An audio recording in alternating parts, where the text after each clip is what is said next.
चला आज आपण बनवूया बटाटा आणि बेसनचा एकदम क्रिस्पी आणि कुरकुरीत असा नाश्ता बनवला आपण।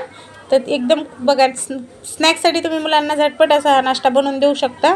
तर चला एकदम झटपट आणि टेस्टी असा आपण नाश्ता तयार करूया। तर त्यासाठी आपण इकडे बघा नाश्ता बनवण्यासाठी मसाला घेतलाय बनवायला। तर जिरे, लसूण, कोथिंबीर आणि हिरव्या मिरच्या घेतल्यात। ते पाणी न टाकता वाटून घेऊ। त्यानंतर 2 बटाटे शिजून घेतले, ते कद्दूकस करून घ्यायचे। आता इकडे आपण कढई मांडली, त्यात 1 चम्मच जिरा, कढीपत्ता, हिंग टाकायचे। तो मसाला बनवला तो टाकायचा। 2 मिनिटं मसाला परतून घ्यायचा। त्यानंतर हळद टाकूया, 1 चम्मच लाल मिरची पावडर, थोडी आमचूर पावडर, थोडी कसुरी मेथी। त्यानंतर 1 वाटी बेसन पीठ घ्यायचे आणि बेसन पीठ इथे बघा छान भाजून घ्यायचं 3 ते 4 मिनिटं। बेसन पीठ भाजलं की जे बटाटे आपण कद्दूकस करून ठेवले त्यात हे मिश्रण टाकायचे आणि पाण्याचा अजिबात थेंब न टाकता हे सगळं मळून घ्यायचं आपल्याला व्यवस्थित।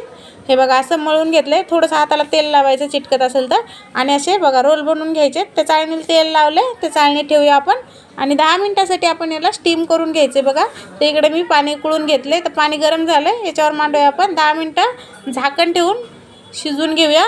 तर 10 मिनिटं झाले बघा। आता थंड करून घेऊ पूर्णपणे। थंड झाल्यानंतर असे बारीक बारीक स्लाइसमध्ये कट करून घ्यायचे बघा, एकदम असे पातळ पातळच। त्यानंतर आपण तिकडे तेल गरम करून घेतले, जेवढे बसते तेवढे आपण तेल व्यवस्थित कडक गरम झाल्यानंतरच टाकायचे। आणि बघा 5 ते 6 मिनिटं लागतात छान फ्राय व्हायला। फास्ट गॅसवर तळायचे तर, आणि एकदम मस्त डार्क कलर आल्यानंतर काढून घेऊ। तुम्हाला व्हिडिओ आवडला तर लाईक, शेअर, सबस्क्राईब।